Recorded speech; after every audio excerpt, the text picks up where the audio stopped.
Good afternoon. We're going to call the study session for the City of Indio here on November 6th to order at 3:35. Can we have a roll call, please? Yes, for the record, everybody's present except for Mayor Ramos Amit. All right, if we could all please rise, and if our city manager, Mr. Montgomery, can lead us in the Pledge of Allegiance. Pledge allegiance to the flag of the United States of America and to the republic for which it stands, one nation, under God, indivisible, with liberty and justice for all. Amen. Off we go. All right. With that, we'll move on to public comments. Do we have anybody, Sabdi, that wants to speak? No comments, Mayor. Anybody in the audience at this time? No? All right, we'll move on to item number 4 then, which is the discussion item, the water rate study, the financial plan and proposed rates. Mr. Trejo, you have this, sir? Sure do. Ray Trejo, General Manager of Indio Water Authority. Thanks again for having us here to present on today's proposed rate increases. This is the third time we come before you in a study session. The first time was back in June 19th, where we presented the model and our methodology to support the proposed rates. We came back to you July 17th with a final proposal as to what the rate structure would look like and the proposed rates for your consideration. At the time, you provided us input and direction to proceed with a 218 process. Since then, there's been some developments that we wanted to bring before you today, and that is the purpose of today's rate structures, to give you an update of what those developments are and how it impacts what we proposed to you in July and what we're proposing to you today. So with that, we wanted to make sure that we captured all that we can given the latest data. And after our second or the prior proposal, we have been in numerous meetings, correspondence, and field visits with CBWD on a regional project, which is a stormwater project that captures the water north of the 10 freeway, north of North Indio, that is. Along Madison and 42nd Avenue, we have a pipeline that unfortunately is right in the pathway of the project.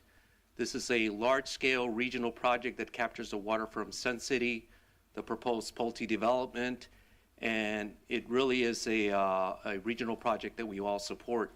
Because of the location of our pipeline, and it wasn't information we had prior to presenting the rate structure to you, we are modifying our proposed rate structure to include that expenditure because it falls within the next 5-year window, and propose to you what that looks like. And so starting, if I get the clicker here, we wanted to show you what the prior, I'm sorry. It is a significant sized pipe. It's a 24-inch transmission lane, one of the largest of Indio's water conveyance. So I wanted to start with what we left you with in terms of what the impact was in our last rate study, and that is the what the bill would look like for an average resident. Now, keep in mind that some of our disadvantaged community bills are much lower than this, but we want to just give you what that average looked like. And this is what we approved back in July, and we received direction from you to continue with a 218 process and move forward with the 5-year plan.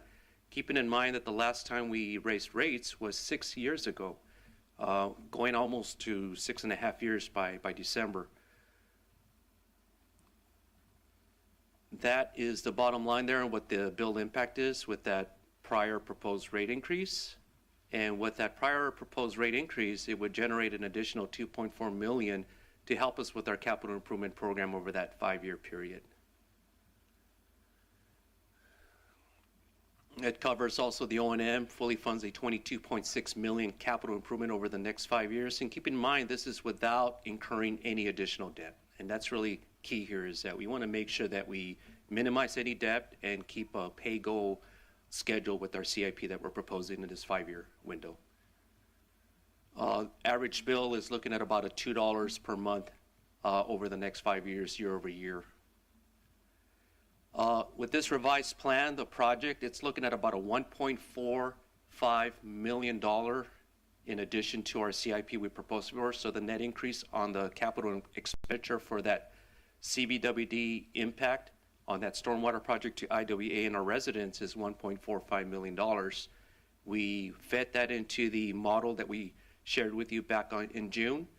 And the results of that model is that for the 5-year window that you see there, we still continue to draw down our reserves, but stay within the bandwidth of the upper and minimum reserves. The target reserve is still is something that we'd like to get close to, but we still administer a minimum reserve, which is enough to cover our operating costs.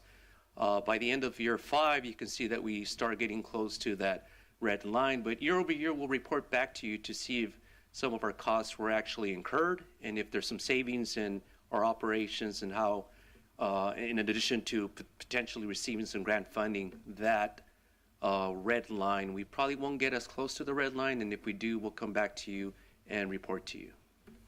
Questions we could. So on the reserve, the red line, is that based off our budget, or is it based off a number, again, that for, how did we come up with the budget number? Yeah, so that's in industry practices. There's 2 ways. One is that we take the next quarter operation and maintenance expenditures plus our debt obligation and add that up, and that gives us our minimum reserve requirements.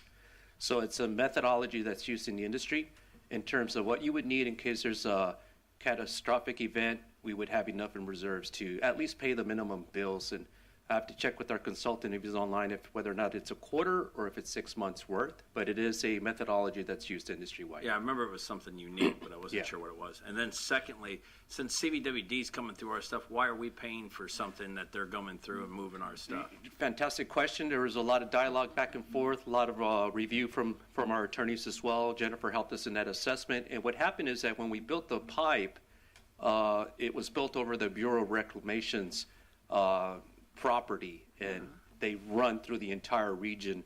And at the time, there was no plans for the stormwater project, and there was no coordination, and I'm talking over a decade ago, in terms of what the depth of that pipe would be looking on the long term. And so that pipe, if you go out in the street, it's on 42nd Avenue. There's nothing wrong with it, but the reality is that now that they're coming in with the project, when you're dealing with stormwater, it's very sensitive to depth. When you're dealing with pipeline, pressurized pipes, you can actually bend the pipe and siphon under and have different elevations. When it's sewer or stormwater, there's only a set grade that you can't really do much with. It just so happens that our pipe is right on that grade, and now we have to relocate and siphon that pipe a little deeper. And that's typical in most areas when there's a decade in separation between projects. And the coordination, especially dealing with the federal government and CBWD, it could be a little bit clearer each time. Very difficult when you're dealing with 10-year spans between projects. Yeah, no, I agree, Yeah. but it seems like, considering they would be the lead on the project, that they would have money for issues like that, for conservation or any kind of other things they need to do, like when they went through Sun City Shadow Hills. I mean, they had to put everything back like it was supposed to be, or at least supposed to. You'd think that they were going to come along with some contingency issues that they would have to pay for, and their $250 million reserve is a lot bigger than ours. Yeah. So, is there a way we can get our money back from somebody? So that was the letters that we sent out is you pay for it, you're obstructing our existing infrastructure. That was our first position. Since then, they came up with documentation confirmed by Jennifer and reviewed that it just so happens that we had built in their property. And again, we get approvals from everybody at the time, staff changes, and now when it comes down to it was our obligation. But to answer your question, that was our first position is you're affecting our built utility.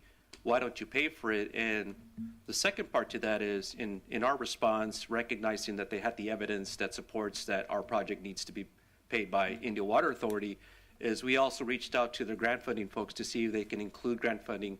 And we're in the process of exploring that to see if there's any grant dollars for that. But at the end of the day, because time is of the essence and it's within this 5-year period that we propose our rates for, we're back in front of you asking your guidance and support to increasing the rates by another 1.5% per year to accommodate this project. Okay. Thank you. Any questions? Anybody else? Okay. Go ahead, Ray. Thank you. And Ray, I've been on the whole time. I just got promoted up to a panelist about 15 minutes ago. Fantastic. Thank you. Who is this? Habib Isaac. Habib Isaac is our consultant that we're using for our rate study and has worked on extensive projects throughout the state of California and throughout the country. So he's supporting us in this conversation. I just wanted other people to hear because there's other people online Fantastic. that probably have no idea. And Habib, just so that we can, for the record, I was asked what the minimum reserve, what's the equation that supports that minimum reserve? If we can go through that, please. Sure, and that's what I was going to want to jump in on. So the minimum reserve requirement is a culmination of an operating reserve, which is 90 days of your O&M expenses, and then a capital reserve that has 1 year's worth of capital spending set aside.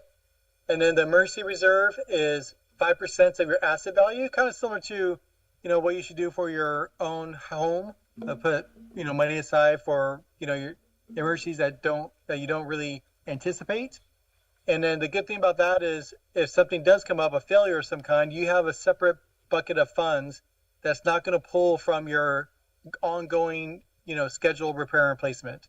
And then lastly, one other reserve you have is your rate stabilization reserve. And that typically is a function of your rate revenue that comes in, and the minimum set at 5%. So because you still have a lot of revenue that comes in on the variable side, if there's like some unforeseen reduction in sales or some type of failure, then you could use rate stabilization to cover that lost revenue. Good enough. So moving on to what this proposal looks like today, what we're coming before you with is the following chart here, and that is what this regional project and our relocation of our pipeline looks like in terms of a typical bill for our residents. And keep in mind that this also includes all the negotiated MOUs with our various unions, so it captures all that, captures good staffing levels for the next 5 years. It also helps us fund the design portion of our Chromium 6, the initial design. Also helps us prepare grant funding applications for the benefit of Chromium 6 as well. So there's a lot in this proposal, and we wanted to share with you what that looks like and give you what our next steps. But I'll pause there for a second if you want to review this chart. And the last slide after this is the summary of what the next steps look like. Any questions? Go ahead. And so the next steps would be is receive feedback from the council, authorize staff to draft the proposed 218 notice, and we can get that out probably the early part of this coming year. And then we can set a public hearing date as early as February 19th to have some public input, and then at that date we can establish when we can start the new rate increase based on that proposal we have for you today. Any questions? Go ahead, Oscar. What is the outreach going to look like when we start putting out some messaging to the community about these rates? Yeah, so the first part of that is the 218 notice that we'll work with Steve's staff with to ensure that we communicate thoroughly what's expected. We'll also host a public, like an open house, to ensure that we have questions. That's something we can propose in the schedule to see when you want to have that. It'll be posted on our website as well, so if there's any community questions, we can funnel those so that we can answer those appropriately. Okay. But anything beyond that, it's the typical 218 process is how much you want to communicate. And in our cases, we have a very good story to tell. Yeah. We'll have the Q&A prepared ahead of time. We're working not only with Habib's firm, but CV Strategies happens to be their sub-consultant. They've got a lot of experience in this area, so we'll all get together and ensure that we have a solid presentation. And if there's any questions, we share that with, starting with Brian and Steve, to ensure that we fully answer the questions and concerns that the public may have. Best case scenario, if we were to move forward with this, but then we do get funding, state funding for Chromium 6 or other projects, what happens with this budget? So just so we're just so that we're on the same page, this is only the soft cost for Chromium 6. This is not the capital cost. If we were to get into the capital cost, which could be a year from now or 2 years from now, That's not included in Oh, here. wow. That is just to design Chromium 6. That's just to apply for the grant funding. But we're talking about a project or a program that requires $122 million to pay for that program. And so That's right. this is just to continue to operate, continue to our local CIP, the downtown work that you're seeing as well, some of that water work that we're working on, part of that Avenue or Monroe pipeline that's on the Monroe, Avenue 44. This is just for us to get by for the next 5 years is what we're proposing. So anything beyond that, there's always a balance. Anytime we get grant funding, where else can we have a maybe more beneficial areas where we can implement more pipeline? And we're still looking for grant funding on the Chromium 6 design and all that, right? Absolutely, as well as the petition that's being filed tomorrow to see how that rolls out. But one way I could characterize it in my mind is that we're catching up for the years where no increases took place, Yeah. plus adding a little bit of the soft costs for the Chrome 6 because we believe it might be inevitable. Yeah. But we're going to have to come back to you if that $122 million nugget has to be cracked.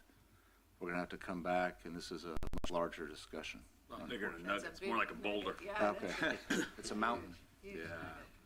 Gosh, yeah, exactly. You want some?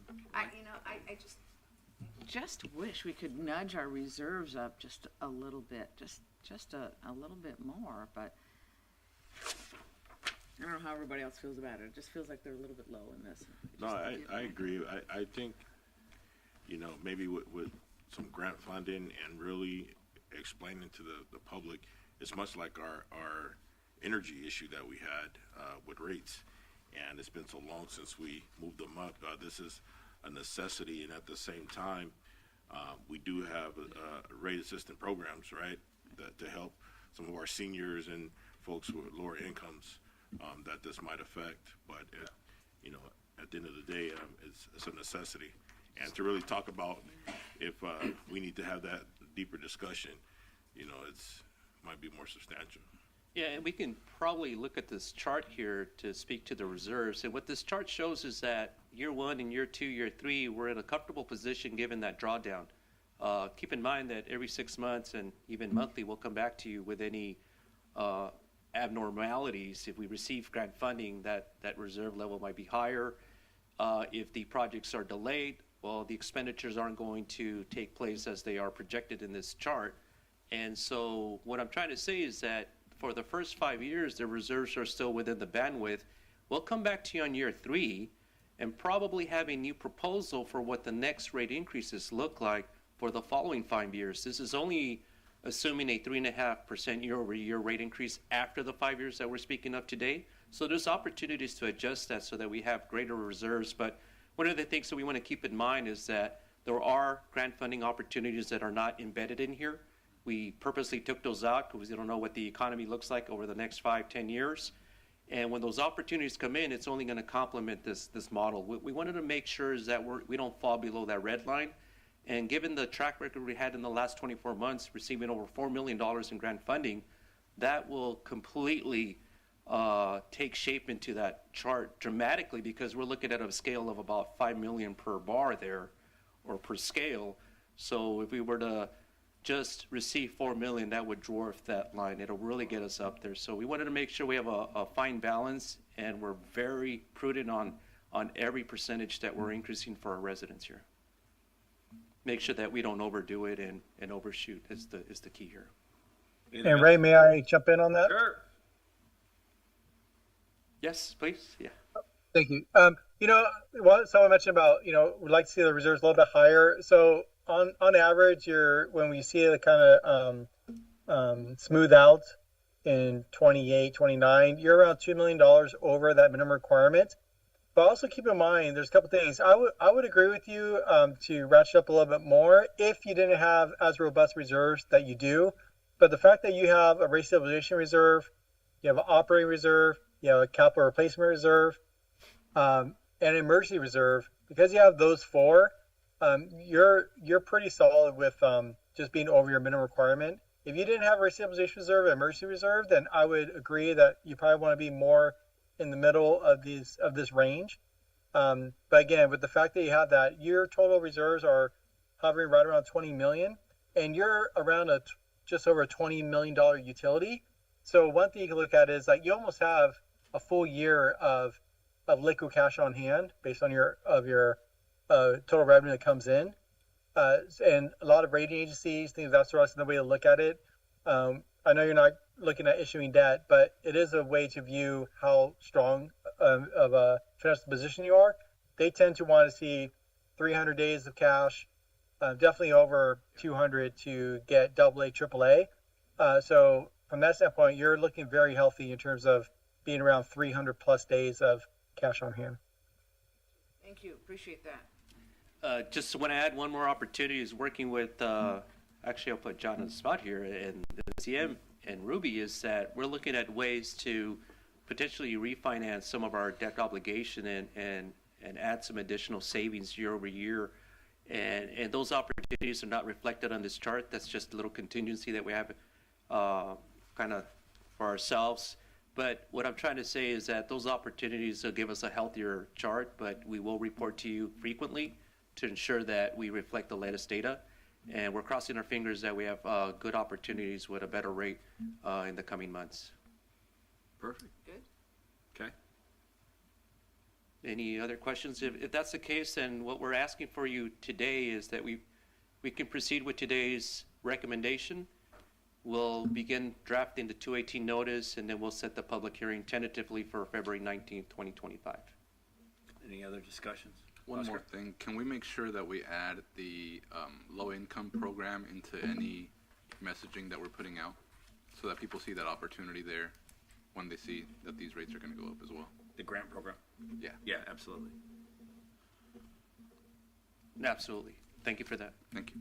And we also, when we're doing that too, we also do need to look at some of the businesses also. I think we do. Some of the smaller businesses, the mom and pops, the ones out there, I think it does need to happen just because of the cost. Especially if we get into what we fear with the Chrome 6. Yeah. This is kind of just a cola, small cola, but boy, that Chrome 6 thing could be scary. We're going to have to really talk about how do we help deal with that. And a lot of these individuals too, that way we can push our conservation opportunities too, Yeah. because if their bills are getting higher and the rates are going up, that'll give us an opportunity They have hopefully options. to get them in some new landscaping at the same time and save some water. So we could probably do both at the same time, kind of see if we can utilize that to save them a little dollars and at the same time save us a little water. So, Win-win. anybody want to make a motion then? Are we all in concurrence? Okay, go ahead. It's One a more. study session. Yeah. So we're good. We need to. Stephen, will you need anything from us in supporting the petition? Not at this time. So we've done all the work to get the petition filed. We're going to have to see where that ends up ultimately. We'll keep you in the loop of any major developments in the Chrome 6 petition. All right.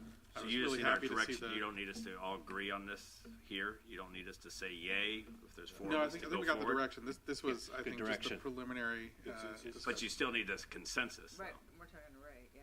Right. Yeah, I think we've received that, and really the actual vote comes potentially Yeah, February no, 19th. but I mean, you yeah. need consensus. Because Yeah, you absolutely. can't If move we have forward that just on today, what you that'd be wanna do. great. Good. Thank you Okay. so much for your support. All right. Perfect. Thank you. That's it. Anything else we need to do? Then we'll adjourn from the study session at 4 o'clock. Wow. We'll be back at 5.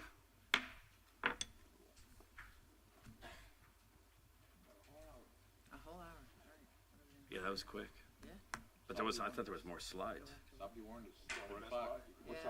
But there's donuts. But There's we're not donuts. allowed to eat them. Yeah, they're looking good. Oh yeah, you don't want to eat those. You have a red face. I mean, those they're actually nice. I mean, it's kind of like you eat those cakes and you got the black frosting in it. Oh yeah. Your lips and your tongue's orange, green, or black. Terrible, man. Late night eating.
only, yeah, I'm a jelly donut guy.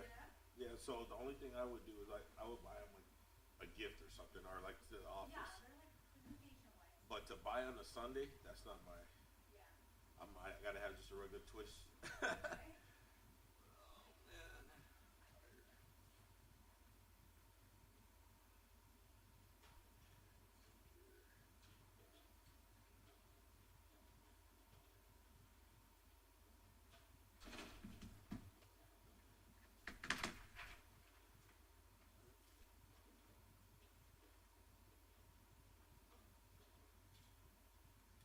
Is anybody in there still?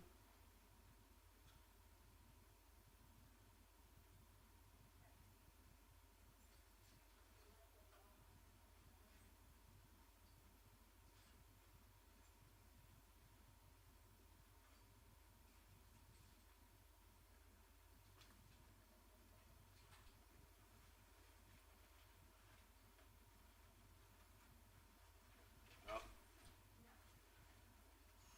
I left my adapter for my Surface at home. You need a charger? Yeah. The Surface.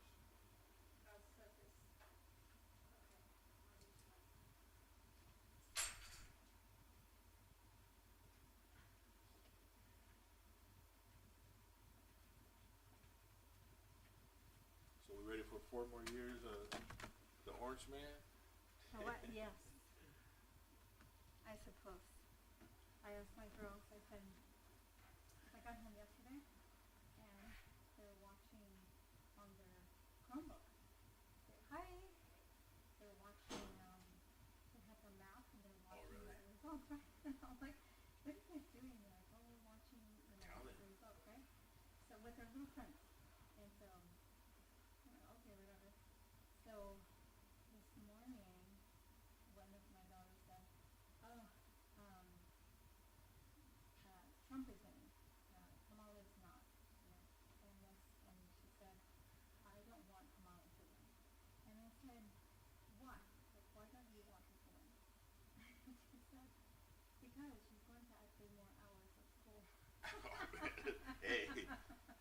And I was like, oh, okay, that's no idea. Yeah, if I was in her position, I'd be like that too. Shit. I was like, that's okay. We all have our reasons, right? Yeah. That's a priority, and that's We'll be fine. it's gonna be fun. Yeah, you know, I tell people like I was watching local races. There's a lot of minutia going on with Coachella Unified School District. You have College of the Desert, Palm Springs, Coachella, Indio. Yeah. Right? There we go.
Good evening. We're going to call the regular session meeting for the City of Indio for November 6th to order.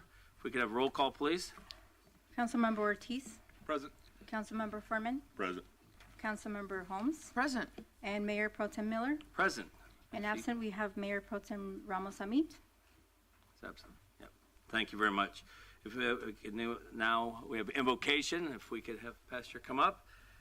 And if you could all rise, if you please. And after that, we'll have a pledge of allegiance by a very special guest.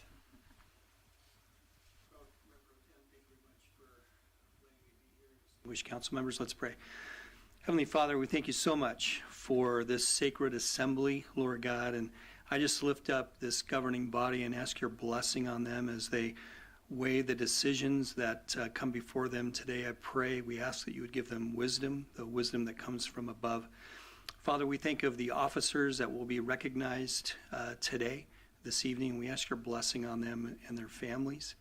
We thank you for all of the City of Indio police officers and firefighters, and we ask your blessing on them as well, and that you would keep them safe as they look out for our safety, Father. We thank you for all the City of Indio workers, those who take care of the city, and we ask your blessing on them. And so, Father, we thank you for hearing us this evening. In Jesus' name we pray. Amen. Amen. Thank you, Pastor. With that, we have a very special guest. We have Miss Lucy Nelson from Amelia Earhart Elementary, who's going to come up and give us the flag salute. Lucy is a fifth grader at Amelia Earhart and the daughter of Gerald and Kelsey Nelson. She loves language arts and reading, which are her favorite subjects at school. Outside of the classroom, Lucy enjoys hanging out with her two sisters and friends, as well as playing softball. Lucy, anytime you're ready. Thank you for being here.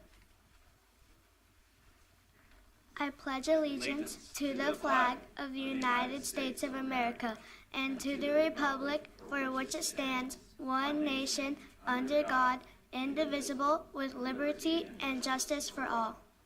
Thank you very much. Very nice. We have a gift for you. Come on. We've got a little swag bag for you. Make your kids and friends at school envious. Thank you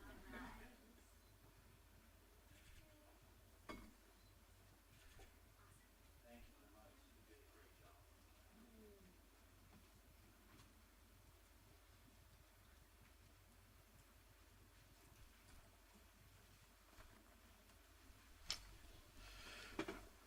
With that, we'll move on to our next one, which is the presentations, which is 4.1, which is the new employees, the introduction.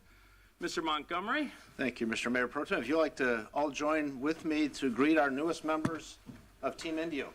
Absolutely.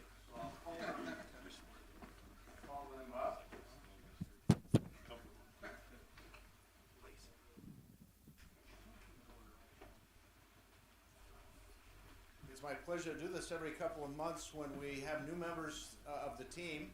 They're here to serve us, to make Indio even better, and that's certainly the purpose.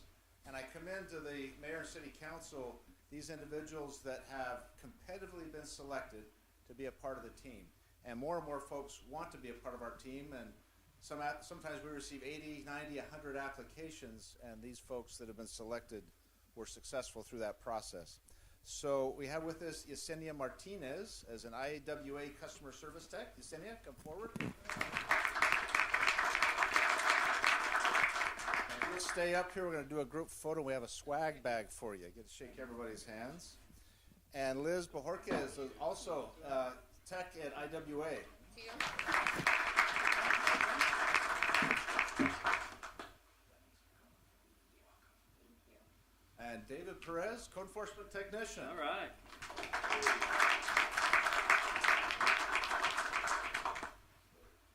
Welcome again.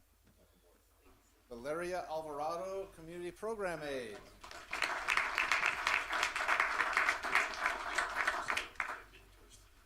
Shake everybody's hand. Great to see you again. Gustavo Ro Castillo. He's a code enforcement technician.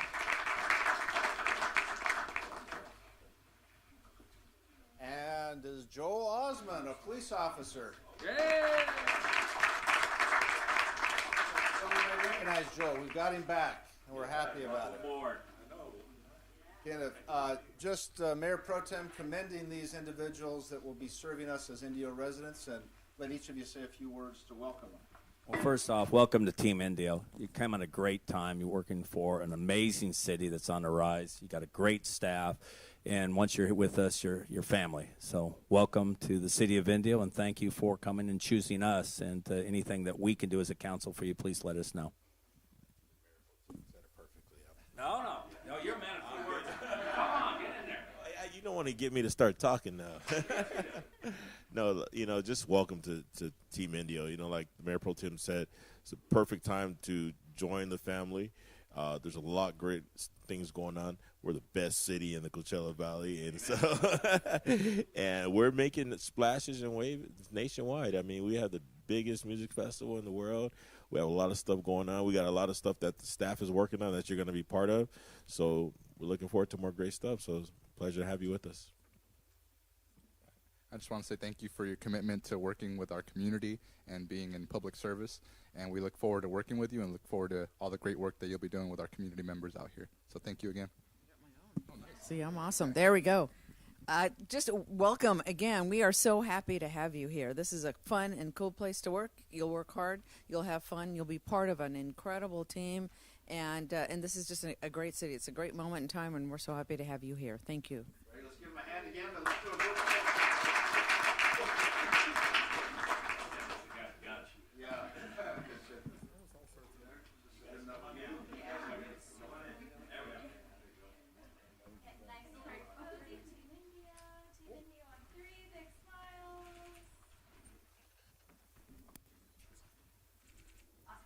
Welcome to the team.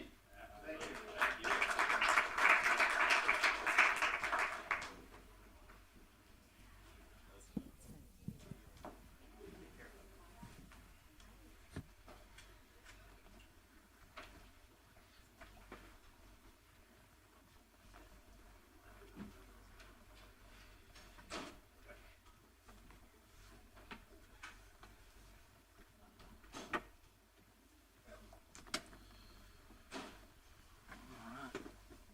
All right. Next up is our Youth Advisory Council. What do you have for us today? Can you hear me? Yes, we can. Hello and good evening to all of our city council members. My name is Isabella, and as Youth Advisory Council's current treasurer, I will be giving our report tonight. In the beginning of October, we attended the Grease movie night in downtown Indio and enjoyed a great food along with great people. That same weekend, we attended a LEAP conference where we got to experience PSA training and a workshop in activities to engage others. The sessions taught many helpful things that we hope to use in future events, and we are thankful for all of the speakers who attended. Recently, a few of us went to Six Flags Magic Mountain through the Friday Night Live organization, where we got to enjoy thrilling rides and really good food. Next week, on Veterans Day, we plan to volunteer at the Veterans 5K to show our gratitude and love for the people who served our country. And finally, we'd like to wish our Youth Advisory Council member, Ari, good luck at her cross-country DEL finals with Shadow Hills High School. That concludes my report, and thank you. Thank you. Amazing. Thank you very much. With that, we'll move on to the city manager report and information. Mr. Thank you, Montgomery. Mayor Pro Tem. We did have a successful Cocoa viewing at Center Stage, as well as an altar in honor of those that have passed as part of Dia de los Muertos. This Saturday, Barbecue Festival, I'm sure each of you will touch on that, from 3 to 9 here downtown. Some great barbecue entertainment, games and fun, great family event. And then Monday, in honor of Veterans Day, we have our first annual 5K run walk. Look on our website or email any of us if you'd like to register to participate in that. We hope to get a lot of folks out to participate. Proceeds will go to the Hunter Lopez Memorial Fund, and we hope that this will be an annual tradition to honor our veterans in that special way. Also, with your permission, I'd like to invite Lieutenant Leyva up.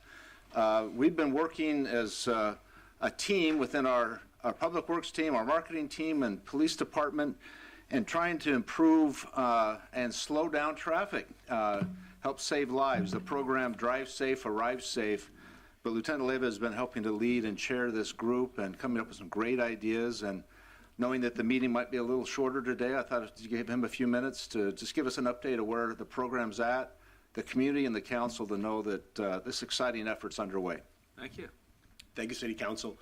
I can honestly say that this is not a endeavor that we're just taking by ourselves at the police department.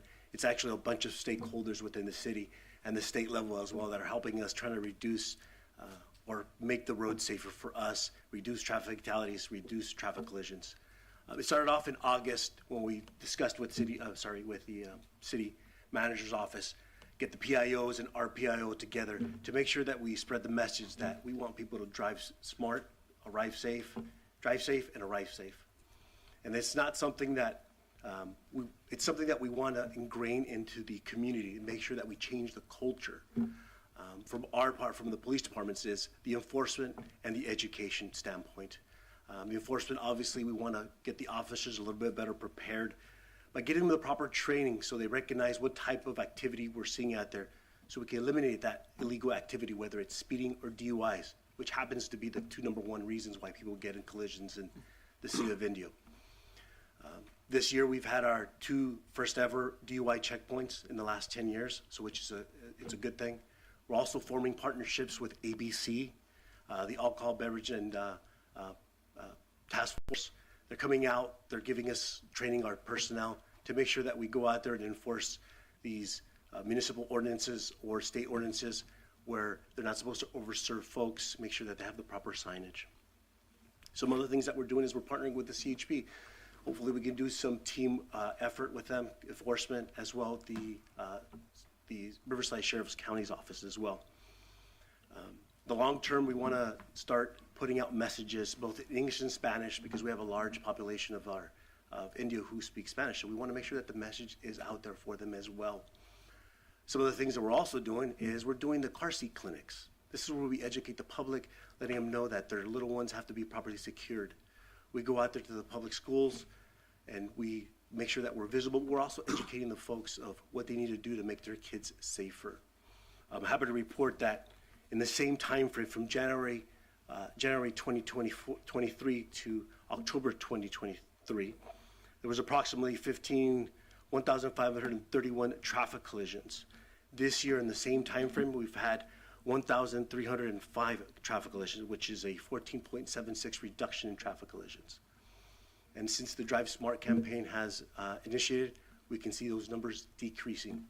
Our DUI arrests are increasing, and we're making the road safer. Thank you. Thank you. I don't know if there are any questions, but you can see how, as a high priority, I know each one of you have talked to me in various ways. It's fortunate that some of our most critical issues for the PD to address aren't as serious, though it can be. This speeding, I know Councilmember Furman and I were talking the other day about some, from donuts to just speeding and young kids getting injured. If we could just slow people down. I just wanted to share a brief anecdote. I might not have the numbers exactly right, but having been a part of these programs before, if you live 1.5 miles from a grocery store, and the average speed limit is 35 miles an hour, but you want to go 45 miles an hour, on average, you're going to arrive 17 seconds sooner. Was it really worth it? On residential roads, our arterials, or even these collector roads we have that bring us to our commercial centers, why put everyone at risk? Drive the speed limit, drive smart, drive safe, arrive safe. That's the message, and I think it's something, as the lieutenant indicated, just needs to be part of who we are. We just don't drive recklessly in Indio. We drive the speed limit, we're safe, we're cautious. It's just not worth the 17 seconds to put people's lives at risk. But with that, if there are any questions or suggestions as we continue to move forward with the program, please let us know. Any questions, comments? Wayman? No questions. I just want to commend our PD, the city manager, and also the school district as one of our partners as well. One of my concerns were, I was taking my daughter to school, and right in the middle of the road, there was a SUV upside down. And I'm like, wow, what happened? And it just really underscored the fact that, there's people who sometimes are in a rush or trying to get somewhere or driving, by these schools where, there's signage, we know better.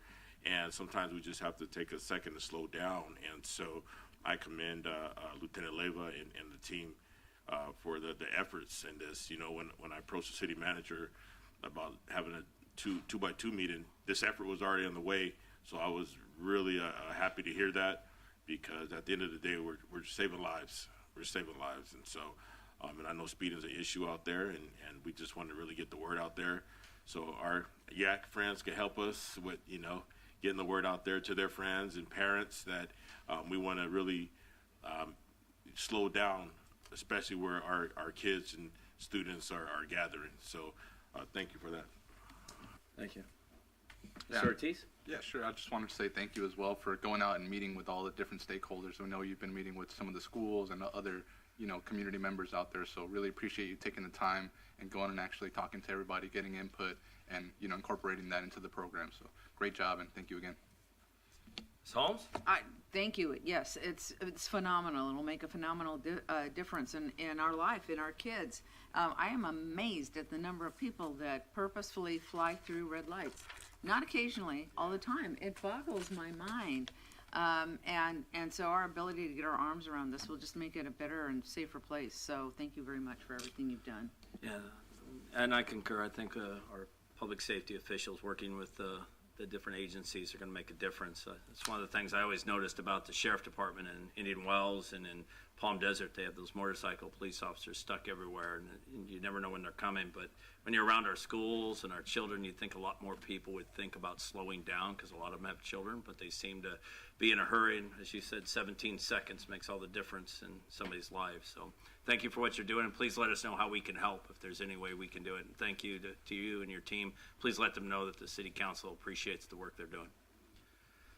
Anything else, Mr. City Manager? No, thank you, sir. Okay, so we'll move on to that, to the City Council conflict of interest. Anybody have any disclosures, anything they need to do? Okay. With that, we'll move on to boards and commissions and committee reports. Number 8, Mr. Ortiz. Thank you, Mayor. I didn't have any committee meetings, but I did attend the Coachella Valley History Museum Day of the Dead event. A great event, a lot of great decorations, a lot of fun. So thank you to our History Museum for hosting that for us again. And then the downtown movie nights, we had Coco, as the city manager mentioned this past week. Great decorations from our staff as well. Great work, and got a lot of great feedback from our community. So thank you to everyone who's been helping us out with those movie nights. I also wanted to say thank you to all the local candidates and all the volunteers who participated in this past election cycle. Thank you for participating in our democratic process, and congratulations on completing another election cycle.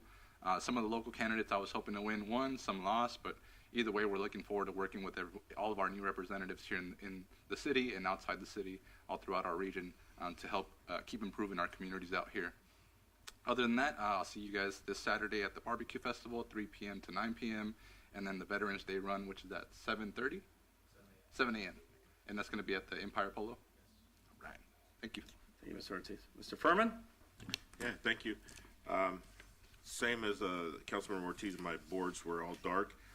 But I did attend some activities, and I want to just commend our city staff for the work that they're doing.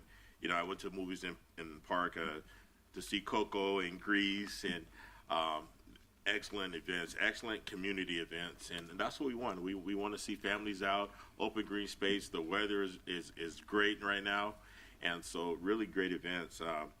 During the Coco movie, you know, I had a chance to go over to see the altar.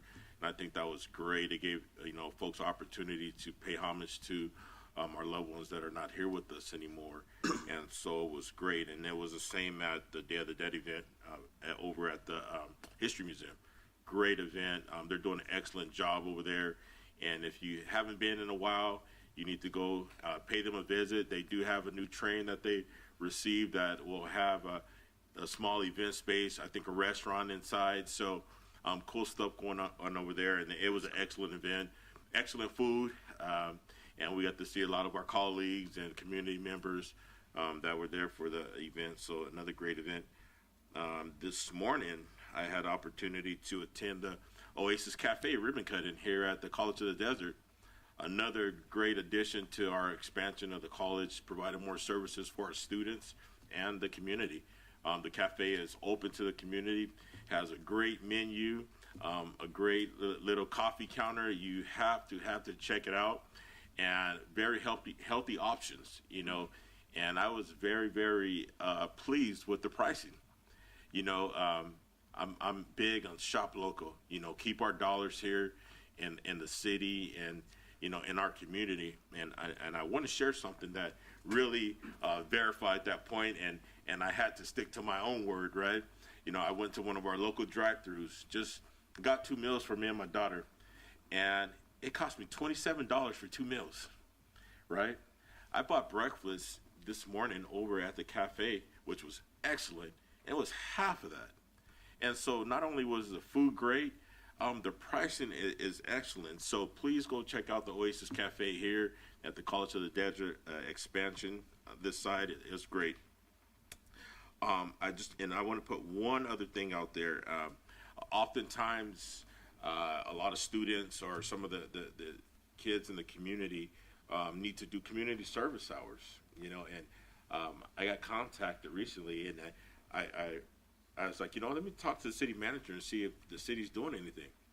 Well, a lot of our stuff is online, and there's a link online. If you need to do community service, you could go online and fill out a form and come work with the city. We're doing community cleanups. I'm not sure if the PD is having anything, but the city, we have events where you could come work, and I think it's excellent to get some community service hours if you need to with the city. And that's another thing. A lot of our stuff is offered online. So if you want to fill out an application for an event or if you want to rent a space, a lot of the stuff is online, and that really streamlines a lot of what we're doing here now. So you don't have to come and wait in line or set an appointment up. You could do it online. So sign up for our newsletter as well, so you can be up to date on what's going on in the city. And that will conclude my report on Mayor. Thank you, Mr. Furman. Ms. Holmes? Well, I had a whole lot of meetings these last month, so I'll try to talk really Take your fast. time. Because there's a lot of interesting things going on that affect our community and part of the greater Coachella Valley. A lot of it had to do with the Transportation Commission that I'm on, the CVAG Transportation Commission. So, every several years we have to prioritize our transportation projects. So back in late October, we went through, it's got a big long name, Transportation Project Prioritization Study, and that really took the whole group of people, and we looked at criteria in the next cycle, like pavement condition. What's that? Where is that in the frame of priorities across the valley? Reducing congestion, reducing accidents. Right. That was huge when we all talked about it as a team in that meeting. Encourage infill development. Well, along with that, it goes back to maintenance and what we need to do. Improve climate and disaster resiliency. Right, as we grow, that has to move to the top of our list. And as everybody knows, that has been sat on that Interstate 10 on the way out for some reason, and there's been, because I know nobody ever leaves the Coachella Valley. I mean, nobody ever leaves Indio, but certainly no one ever leaves the Coachella Valley. But if something happens, you're on that 10 freeway and there's an accident, you're stuck.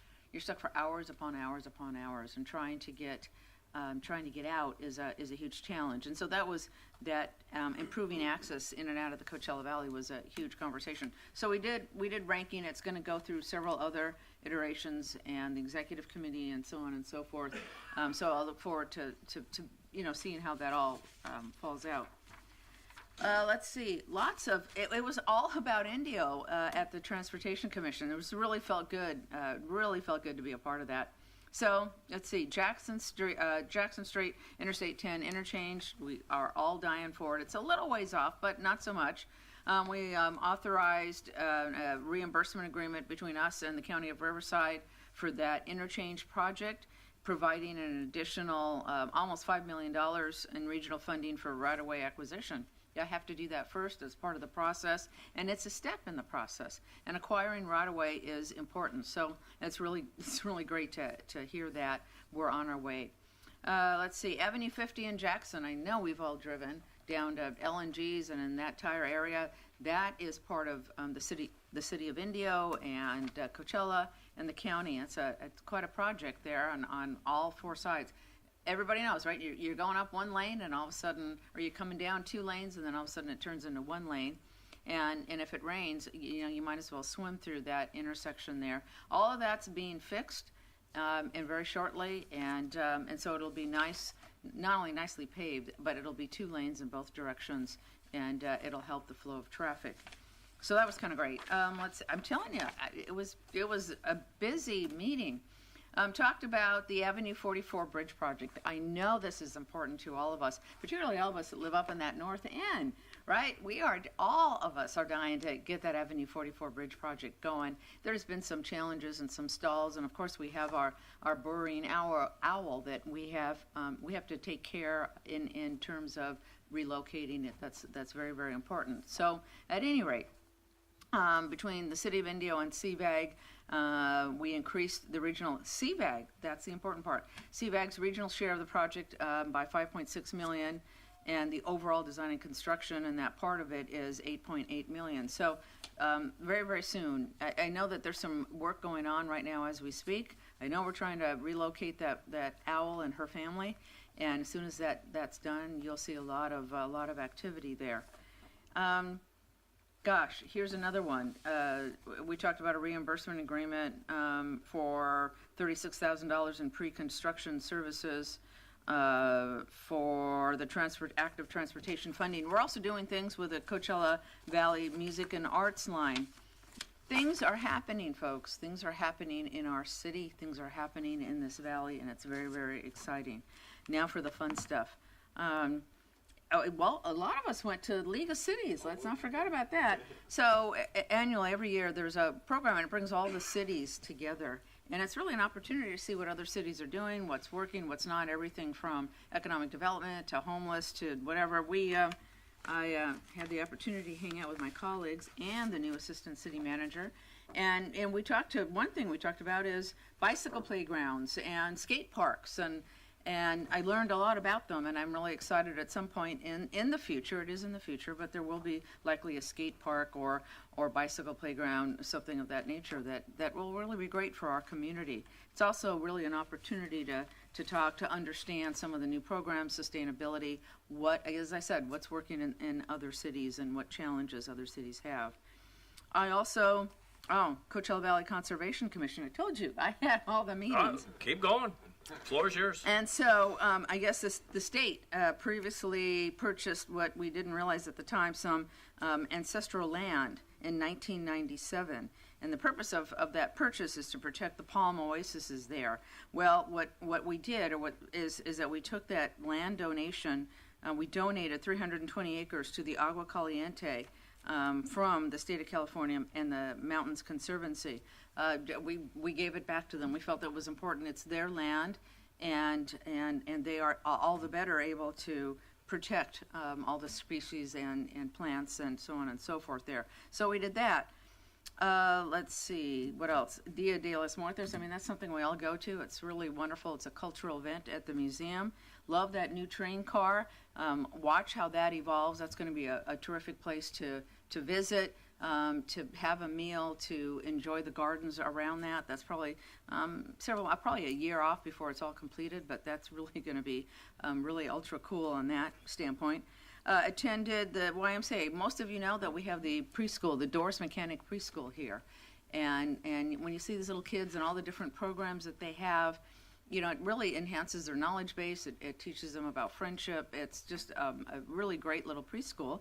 And so in support of that and all the YMCA programs that we have and hope to have in the future, myself and Mayor Pro Tem attended the YMCA event on Saturday. And unfortunately, we didn't get to come to the movie to see to see Coco or The Altars. But I saw it, and I saw it online. It was cool, and I have to tell you, that stage is really a great place. It's a great community gathering place. And again, thank you, staff, a million times for what you are doing to bring this community together. And when you bring kids and parents and family, I think it doesn't get any better than that. We also went on a tour, myself and Councilmember Ortiz, of a new Eisenhower medical facility that opened up. They are making inroads here into the East Valley, and eventually this medical facility will offer all kinds of services, it's not an urgent care, it's a medical facility that will eventually have everything from x-rays, you can make doctor's appointments, to wellness cares, to newborn baby care, everything. So look forward to seeing that expansion. Right now it's in the building there off of Cheyenne. and Dr. Carry-On. What else did we do here? So the barbecue festival. You've heard all of us talk about that. That's going to be fun. There's going to be line dancing, country music, a DJ to start, and then a live band. It's really terrific, and then you can hang out at a couple of the restaurants downtown. Saturday, really working with our community here and trying to keep our community clean and sparkling and bright. Again, myself and Councilmember Ortiz, along with Burtek and the Church of Jesus Christ of Latter-day Saints, brought some really cool kids out. Yeah, it was so much fun working with these young folks and cleaning things up and painting and really making a huge difference in our community. So thank you for all the volunteers. Thank you for the Church of Latter-day Saints for the volunteers and making it a fun time and accomplishing everything that we got to accomplish.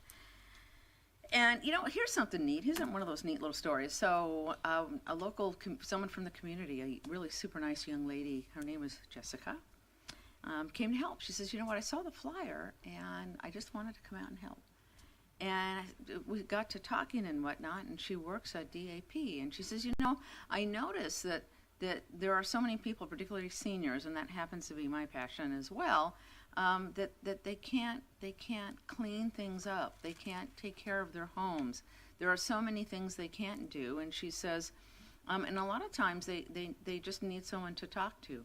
She said, we see a lot of that at DAP, and I wanted to be a part, and it was one of the older neighborhoods, of helping and cleaning up and maybe identifying those people, those older folks that are having a hard time keeping up with things, so that we can figure out how to help them. So thank you to Jessica at DAP. What a wonderful heart, what a wonderful soul this young lady had, and passion for our community. And believe it or not, one last thing, Saturday. New business opening up. Ribbon cutting Saturday, 11 o'clock, Blooms on Highway 111. It's a new flower shop, so that'll be just beautiful as well. And that concludes my comments. Thank you very much, Ms. Holmes. Mr. Ortiz? City Manager, could you give us just a little bit of overview of the volunteer projects that happened on Saturday? Yeah, we had nearly 70 volunteers, planted trees at Miles Avenue Park and picked up trash as part of our grant on Jackson. Sarah Toyota led a team of about 10 or 15 to pick up trash and to do some of the general cleanup preparing for that grant project. We painted a wall on Jackson. Where else? You were at some of those places or yourself. The neighborhood cleanups with Burtek. Yeah, so throughout the Colony neighborhood, this is right along Jackson, across from the police department, 2 subdivisions there.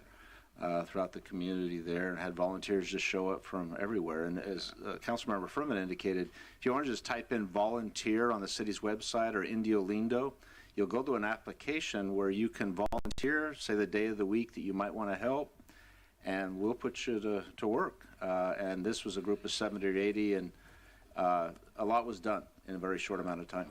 We had some great volunteers too. They were going over the top, and people who forgot to bring their stuff out, we were going into the backyards and carrying the stuff out of the houses and everything. It was really nice. We had a really great group of volunteers. So thank you again to everybody who helped organize that. Yes.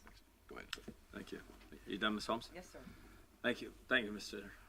Montgomery, for continuing to bring us the churches and the other organizations that are giving back to our community. So thank you. I know you're helping lead that and leading the group, and you're always out there helping us. And before I start, I'd like to recognize a couple of our elected officials here, and newly, even though it hasn't been official yet, elected official, our longtime city clerk, Cynthia Hernandez, and our newly retired assistant city manager / finance director / treasurer, our new city treasurer, Mr. Rob Rockwell.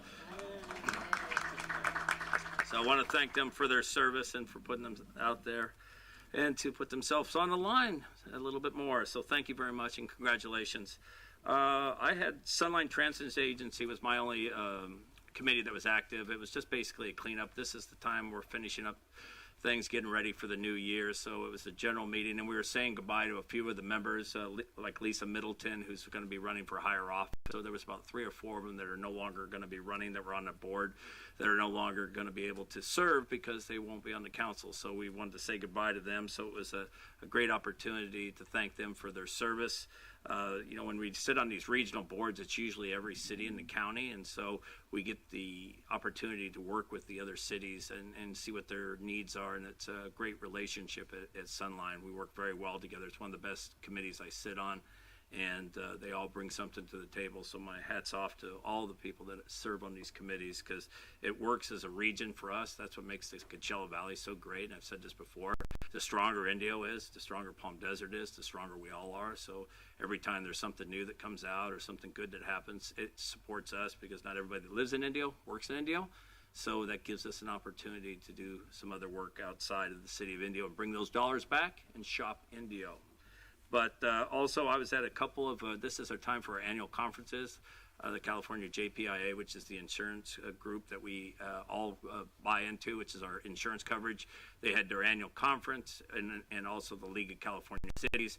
It's a time for all the cities, our supporting staff, like our city attorneys, our assistant city manager, vendors, and anybody else that's involved with city work to get together and talk about things that are going there. It's educational, it's networking, it's an opportunity for new council members to get out there and understand what it's like and get some feedback.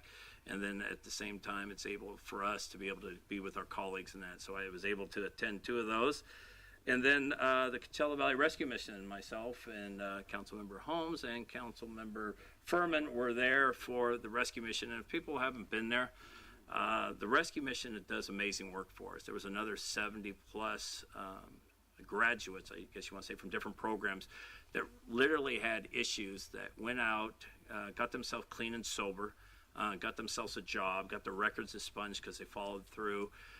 Graduated from any program. A lot of them got their high school GED, and then have now got an apartment and are going out on their own to be able to get back in the community and work. And so my hat's off to them, because every fall and another time during the year, they graduate 70 or 80 people. That's 70 or 80 people that have gotten their life back together, and we could not do it without the rescue mission, Martha's Village, and the others that help with us, along with our great staff and quality of life team. It takes a village to get all this kind of stuff done. But when you see the stories of a lot of these young ladies and men that have had just extreme hardships and problems continue to turn their lives around, it's just a great story, and the rescue mission does great work for us, so I'm proud of that. And then, as I think everybody said here, you can find pretty much anything on indio.org. Please subscribe to our newsletter. You'll be able to go to these ribbon cuttings that we're talked to. We'd love you to be there to see the new businesses and support the new businesses. One of the businesses we did the other day was a young family that started called Mattress Bros over across from Shield State Gardens. And it's a couple of young gentlemen who got together, used to work at Mathis Brothers, saw the opportunity there to get involved in their own business, started one in Palm Springs, then wanted to come closer to home, and now they're on their second store, and it's right there next to Destiny Church on Highway 111, right there by Jefferson. And just a great story of what's going on in the city of Indio. Just not are we bringing in the big companies here, we're bringing in dreams from mom and pops and people that want to start their own business. And so if you get out there and you can support them, please do. But the ribbon cuttings are there. We'd love to see everybody there and get an opportunity to meet the businesses. And hopefully then when you go out to buy a mattress or you go to buy a cup of coffee, you're doing it in the city of Indio. Every dollar you spend goes back into our pocket so we can utilize it for public safety and other things. So please shop Indio. And with that, I will end my talk and we'll move on to the consent calendar. Does anybody want to pull any items or anybody have any questions on anything? I do have one comment I'd like to make, though, if anybody's done. On 9/12, I want to thank the city for, we're going to, if you haven't seen, we're cleaning up all our mediums. And if you looked on the end of Jefferson Avenue, we've never had it completely finished. And you see the new rock formation with the new date palm trees and Mediterranean palm trees. It's a statement coming in, and now the Indio signs up there, so when people come in, they're welcome to Indio. Well, we're doing that throughout the whole city. It's our plan is to put in drought-tolerant plants and trees to clean up just not only our mediums, but also our landscaping around our common areas. But when you look at the area, our biggest money maker in the city of Indio is our auto dealerships, by far. They bring in the largest amount of money to the city of Indio. And it's kind of a desolate place out there. And so we are going to finish the landscape in that area next to the freeway and all in that area, so that when people see it from the road as they're driving by, it'll be more appealing. There'll be an opportunity for them to see a nice, clean, and neat area. And at the same time, we're investing in ourselves. It's the kind of the theme and the look that we want through the whole city of Indio. So we're very thankful to the staff who put that forward. Tim, thank you for continuing to do that. I would like one request, though, if we could look into it, is on those fences that are out there. We had it on Highway 111. I know it's kind of a pain sometimes, but those vacant lots that are in between all the auto dealerships is broken down fences. Their signs are all the way back, for sale and that. Can we get, the fences up there and maybe have an auto dealership design, I-10 auto dealership, so at least it blocks some of that off? I know it's not in the budget, but I think with that being our most, revenue generating item, maybe we can clean that up a little bit until those get filled in and move their vacant lot sign or for sale sign up next to the street, so we have beautiful landscape. We got the rest of that covered up, because a lot of that stuff in the back you're seeing, those are big acre lots. You see equipment, you see all kinds of stuff way in the background. I'd like to see it if it could be revealing, and maybe we can put some Indio Lindo or whatever else we want to put on some of that stuff there, so people see our programs, our business, Indio Business Select, and that, go get a nose on there, so we can advertise it at the same time and clean it up. So if anybody would like to do the consent calendar? I'll go ahead and make the motion. Yeah, the consent calendar as presented. Second? Second. All those in favor, please mark your yes or no. Pass unanimously 4-0. Thank you very much. With that, we'll move on to public comments, not on the agenda. Is there anybody, Sabdi, that wants to speak? Is there anybody in the audience that would like to speak? With that, we will adjourn the meeting. Don't forget, we have the barbecue festival Saturday downtown. It's not at the golf course. It's downtown this time. And then we have the 5K run for our veterans for Hunter Lopez Memorial Foundation. $10 of all the entries will go towards his foundation. So with that, we'll adjourn the meeting at 5:42. Have a great rest of your week, and happy Thanksgiving for if we don't see you before. Boom. Whoa. That's some power behind it. With some passion.